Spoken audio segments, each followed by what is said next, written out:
Damon, our last comparison that we want to talk about here is two exciting horses. One's a 3-year-old and the other is a now 2-year-old, both with Michael Freedman, both raised at Sedge and Ho. On our left here, we've got Ninja, who was farming out of a So You Think mare called Impulsive. Really like the robustness and structurally, he's very well put together, this colt at the time, who's obviously now gelding. Back to the 24 sale, what was it about him that you loved?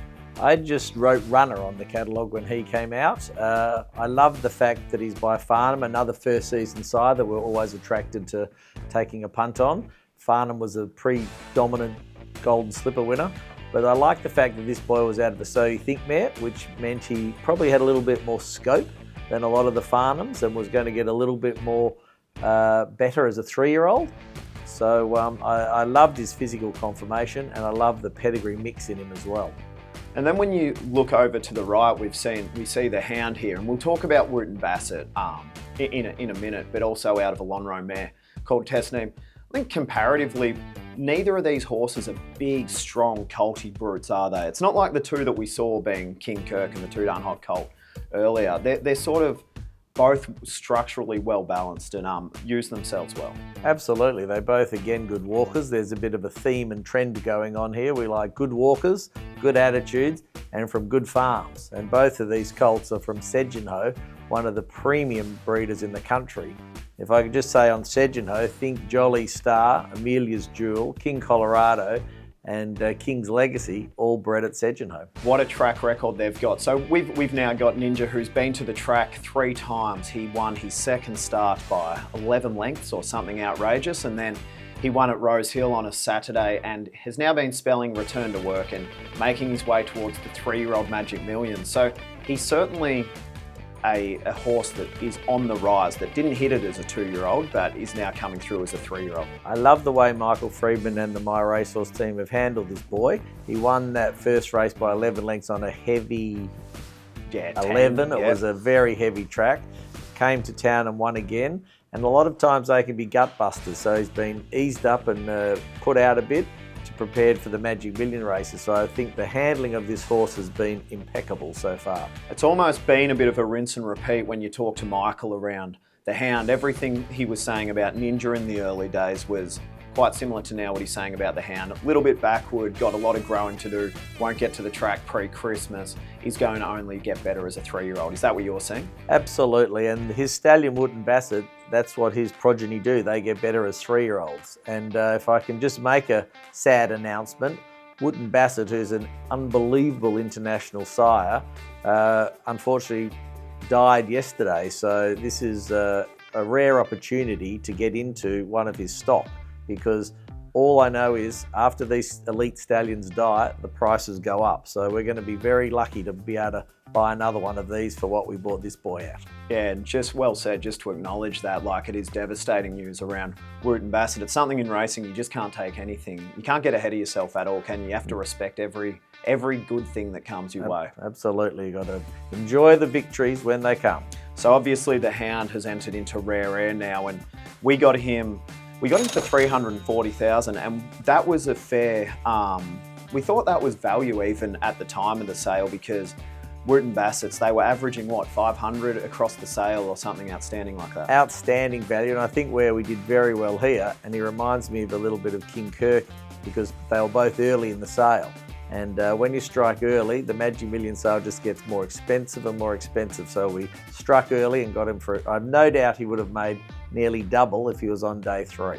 And that's because most buyers are in bed, or they're saving their pennies, or they just want to get a feel for the market. Well, there's a big catalogue. There's 1,000 horses in these sales. So when in the first 50, 100 lots, everybody's going, oh, well, you know, here's my price and there's another one later. If I miss out on this, I've got another one. And the sale just gets more expensive, so striking early is the way to go. So he was 340k, the stallion was standing for 355,000. This year was not at the time of conception, but this year he was Australia's most expensive stallion at 350,000. If you can, now with all the news that was spoken about with Wootton Bassett, if you can throw this exact same bred type into the sale of 2026, day 3. what does he fetch? Well, like I said, at least double, and more likely, 700,000 or 800,000 in my opinion. He's out of a winning Lonhro mare from a great farm in Sedgenhoe, and he's a magnificent individual. So we're lucky to get him for what we got him for. Well, you've already increased Ninja's value by about 100% with him now winning a couple of races and now heading towards a $3 million Magic Million. So you've done well with the hound. He hasn't even got to the track yet, and you've increased his value by about the same. Exactly. So that is he is a potential to be a stallion, this boy. So if Michael handles him well, he's got a lot of upside. When we saw him not too long ago, he's quite a sweet, quiet colt, which is probably back to what you were saying around stallion potential. That's one variable you need going your way. Ninja was very flighty, coltish, and hence had to be gelded. Yes, Ninja had a bit more nervous, raw energy, and it looked more ready to explode, where this guy's got a better temper and a bit more laid back, and will definitely be a better later 2-year-old, early 3-year-old.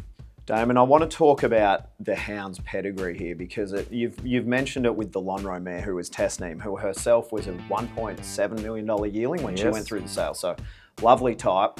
She's a full sister to Heatherly, who is obviously was an extremely fast. Yep, mare, winning I think the Group 2 Rubiton and a couple of other stakes races. But what is fascinating that we've never really spoken about is one of my favourite horses of yesteryear, Linton, is in the family. A Melbourne Cup runner. Yes, Linton was a great horse for Lloyd and Nick Williams by Galileo, I think my memory serves me correctly. Well done. So the pedigree's got a bit of speed and also a bit of a middle distance as well. So it's a great balance across for Wootton Bassett, who is a super stallion who can get Group 1 winning 2-year-olds, Group 1 winning 3-year-olds, and he's also got El Rifa, the favourite for the Melbourne Cup at the moment.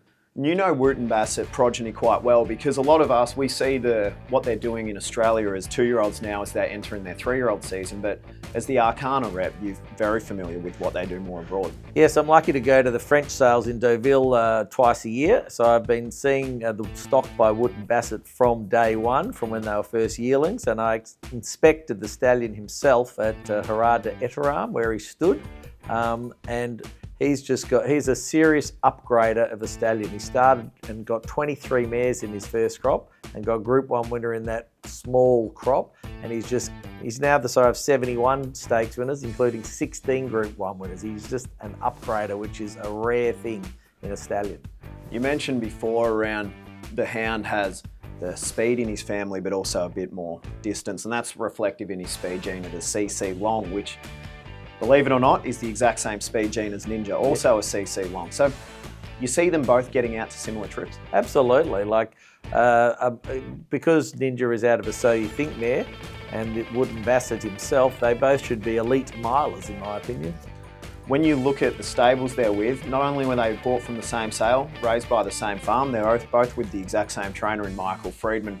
He's going to give them every bit the chance to succeed. Absolutely, and no stables are training better at the moment in Australia than Michael Friedman, and he's got 2 exciting colts on his hand here. Can you remember how we ended up with Ninja? Yes, we were trying to buy a Farnham as well. Which is now Far-Sighted, and out of I'm Excited, she went for about 1.2, I think, 1.2 million. So we got blown out of the water there, being very careful to spend the My Racehorse owners' money. Exactly. So when we got blown out of the water on that one, we looked at the other Farnhams and we loved this colt out of Impulsive. So that's how we zoned in on him. Absolutely. So it was a blessing in disguise that we missed Far-Sighted, I think. And we didn't have the same problem with the hound because he was the first yearling we bidded on at the sale of 2025. All right, so now we've looked at both parades, talked to the pedigree, talked to the stable, talked to the farms, everything. In summary, what is comparable about these two? Well, I think their pedigrees are very similar. I think their types are very similar. We've got one who's a proven stallion, Wootton Bassett, so we've got a rare opportunity to buy into one of his stock. But if you have a look at them, they're walking in those videos. They're physically very similar, and from the same farm and the same trainer. Let's hope we get the same results as Apocalyptic. Absolutely, and well, that wraps us up for the comparisons, Damon. It's been an absolute treat having you on to part your wisdom that we see day in, day out at that Magic Millions sale. So thank you very much. We've no doubt all learnt a lot from it. And well done again on everything you've done for My Racehorse, and not just in particular, but let's make special mention of the 2024 Magic Million sale. Thank you, Ben. Great team to work with, and may we have continued success.